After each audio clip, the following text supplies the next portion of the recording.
Hi friends, ఈ వీడియోలో మనం సి డేటా టైప్స్ గురించి తెలుసుకుందాం. డేటా టైప్ అంటే మనం యూజ్ చేసే వేరియబుల్ ఏ టైప్ ఆఫ్ డేటాని స్టోర్ చేసుకుందో చెప్పేది డేటా టైప్. అండ్ ఆ వేరియబుల్ ఎంత మెమరీని అలొకేట్ చేసుకుందో చెప్పేది డేటా టైప్. బేసిక్గా 3: primary, derived, user defined data types. Let's see.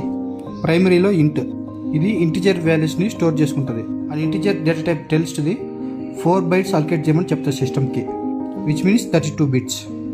And ప్రైమరీలో సెకండ్ వన్ వచ్చేసి ఫ్లోట్ వచ్చేసి డెసిమల్ నెంబర్స్ని స్టోర్ చేయడానికి యూజ్ అవుతుంది. ఇది కూడా same as int 4 bytes memory allocate చేస్తుంది ఫ్లోట్ డేటా టైప్.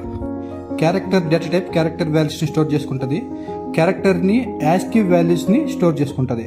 ఇది 1 byte ఆఫ్ మెమరీని అలొకేట్ చేస్తుంది. నెక్స్ట్ వచ్చేసి డిరైవ్డ్ డేటా టైప్స్. డిరైవ్డ్ వచ్చేసి ప్రైమరీ నుంచి డిరైవ్ చేస్తారు. ఇందులో అరే వచ్చేసి సేమ్ డేటా టైప్స్ వాల్యూస్ని కంటిన్యూస్ మెమరీ లొకేషన్లో స్టోర్ చేసుకుంటుంది. అండ్ డిరైవ్లో నెక్స్ట్ పాయింటర్ వచ్చేసి 8 bytes ఆఫ్ మెమరీని అలొకేట్ చేసుకుంటుంది. ఇది అడ్రస్ యొక్క అండర్ వేరియబుల్ని స్టోర్ చేసుకునేందుకు పాయింటర్ యూజ్ అవుతుంది. నెక్స్ట్ వచ్చేసి ఫంక్షన్ వచ్చేసి స్పెసిఫిక్ టాస్క్ని ఎగ్జిక్యూట్ చేయడానికి యూజ్ అవుతుంది. మనం ఎప్పుడైతే కాల్ చేస్తామో అప్పుడు ఆ ఫంక్షన్ అది ఎగ్జిక్యూట్ అవుతుంది. And next user define. ఇందులో స్ట్రక్చర్ వచ్చేసి డిఫరెంట్ డేటా టైప్స్ని స్టోర్ చేసుకుంటుంది.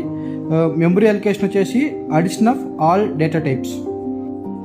నెక్స్ట్ యూనియన్ కూడా same as a structure, but యూనియన్లో వచ్చేసి ఏంటంటే సేమ్ మెమరీలో డేటా అనేది స్టోర్ అవుతుంది. సో ఇదే shared memory all data టైప్స్కి.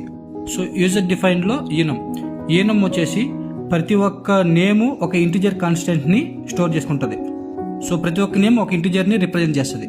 These are basic data types. And I have question for you. మనం సిలో వేరియబుల్కి డేటా టైప్స్ యూజ్ చేస్తాం, కానీ పైథాన్లో వేరియబుల్ డేటా అసైన్ చేసేటప్పుడు మనం డేటా టైప్ మెన్షన్ చేయడం. What is the reason? Comment below. And thank you for watching this video. Thank you.